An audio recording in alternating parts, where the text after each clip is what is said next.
بسم اللہ الرحمن الرحیم الحمد للہ والصلاة والسلام علی رسول اللہ وعلی آلہ وصحبہ ومن والاه وبعد رب اشرح لی صدری ویسر لی امری واحلل عقدۃ من لسانی۔ میں خوش آمدید کہتا ہوں تمام ناظرین کو اور شرکائے کورس کو مقاصد شریعت کے اس آن لائن پروگرام میں۔ مقاصد شریعت دین کا ایک اہم فن ہے، فقہ میں اس کی خصوصی اہمیت ہے اور اسرار شریعت پہ شروع سے اہل علم نے توجہ دی ہے۔ ہم شریعہ اکیڈمی میں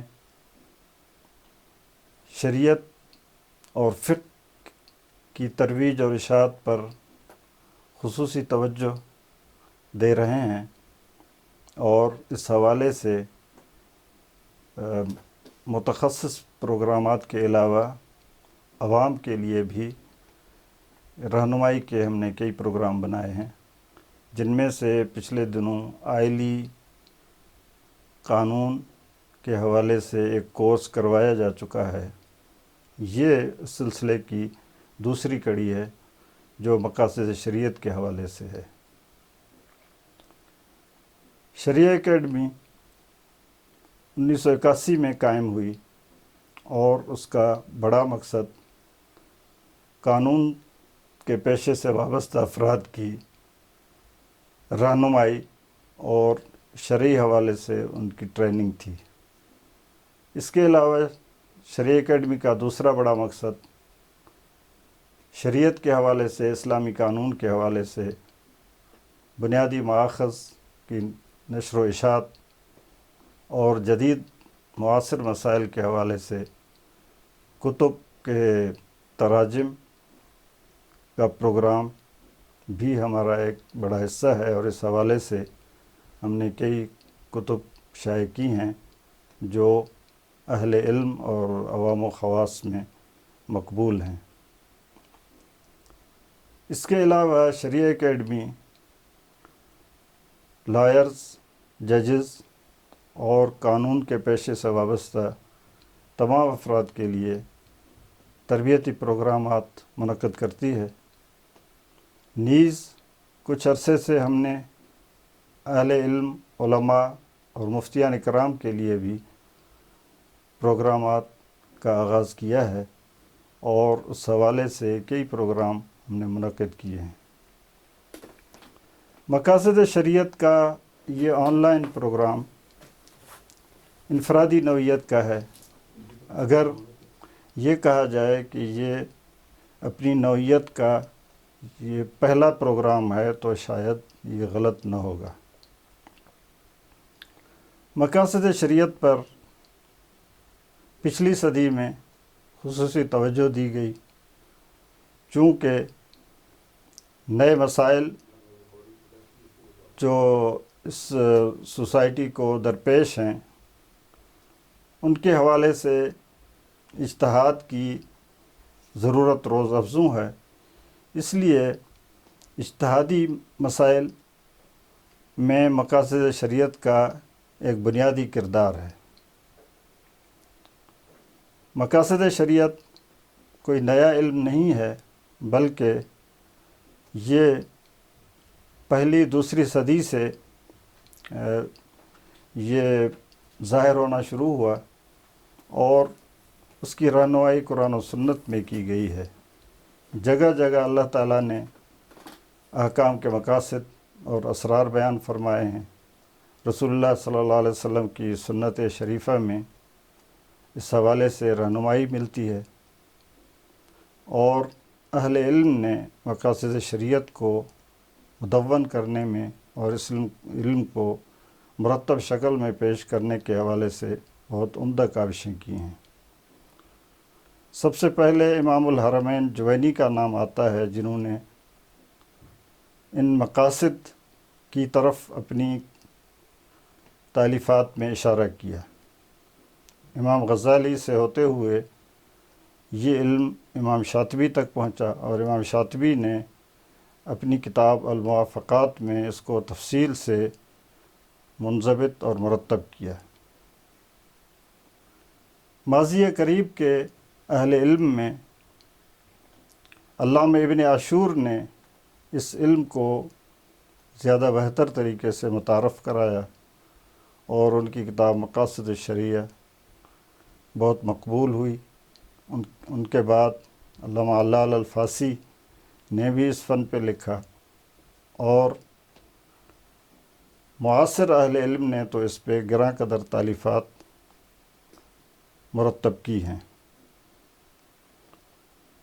اس لیے موجودہ دور میں مقاصد شریعت کو خاص طور پر اہمیت حاصل ہو گئی ہے، اس لیے ضرورت اس امر کی ہے کہ مقاصد شریعت کو بہتر انداز سے سمجھا جائے، اور اس سے نہ صرف احکام شریعت کے استنباط بلکہ تربیت اور تزکیے اور دعوت الی اللہ کے حوالے سے رہنمائی حاصل کی جائے۔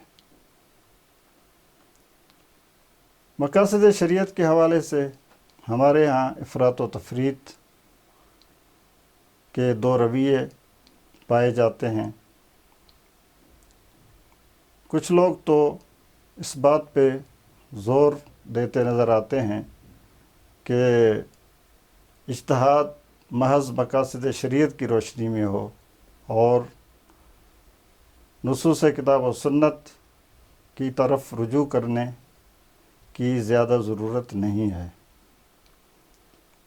جبکہ دوسرا متوازن رویہ یہ ہے کہ جہاں نصوص موجود نہ ہوں اور نئے مسائل پیش آئے ہوئے ہوں، تو ان نئے مسائل و واقعات کے حوالے سے قرآن و سنت سے رہنمائی حاصل کرنے کے ساتھ ساتھ مقاصد شریعت کو بھی سامنے رکھا جائے، اور جو عمومی اور خصوصی مقاصد شارع نے احکام میں اپنے سامنے رکھے ہیں ان سے رہنمائی حاصل کرتے ہوئے اجتہاد و استنباط کا کام کیا جائے۔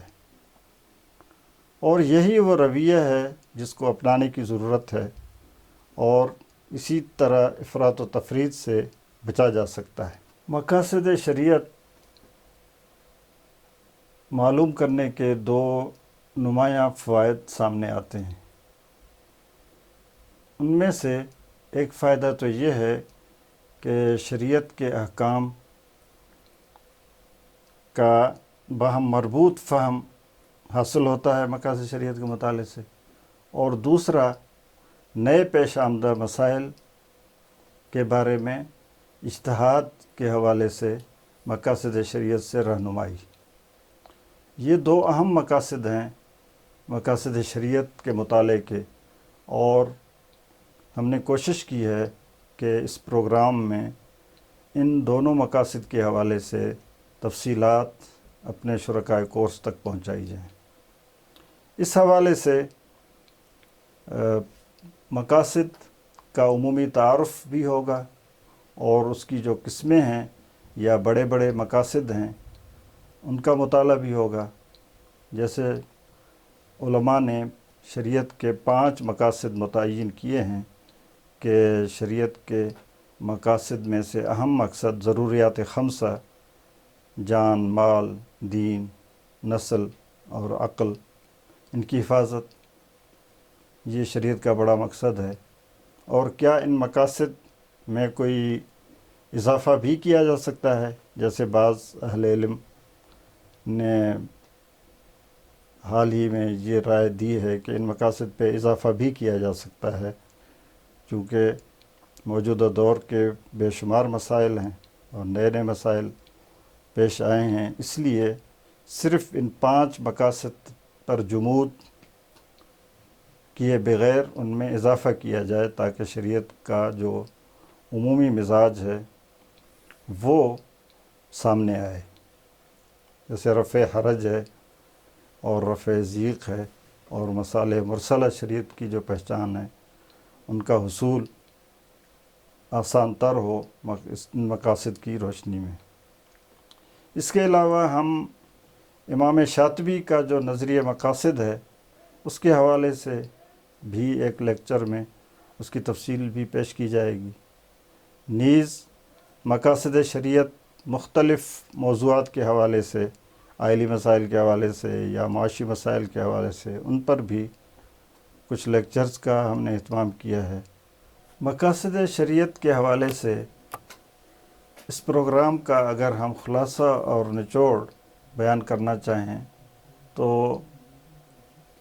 یہ بات سامنے آتی ہے کہ ہمارا مقصد مقاصد شریعت کا ایک پورا تعارف اور ان کا ایک تفصیلی ڈھانچہ اپنے شرکاء اور عام ناظرین کے لیے پیش کرنا ہے، چونکہ مقاصد شریعت کا آج کل مطالعہ نہ صرف عالم اسلام بلکہ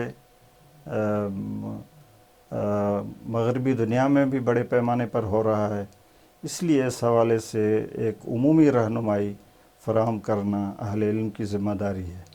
ہم نے اس کے لیے مختلف متخصصین اور اسکالرز کو دعوت دی ہے، وہ آپ کے ساتھ انشاءاللہ اپنے خیالات شیئر کریں گے اور مقاصد شریعت کے حوالے سے جو تفصیلی مباحث ہیں وہ آپ کے سامنے لائیں گے، اور اس سے مقصد فقہ اسلامی کی ترویج اور دعوت اسلامی کی نشر و اشاعت اور امت کی خدمت ہے۔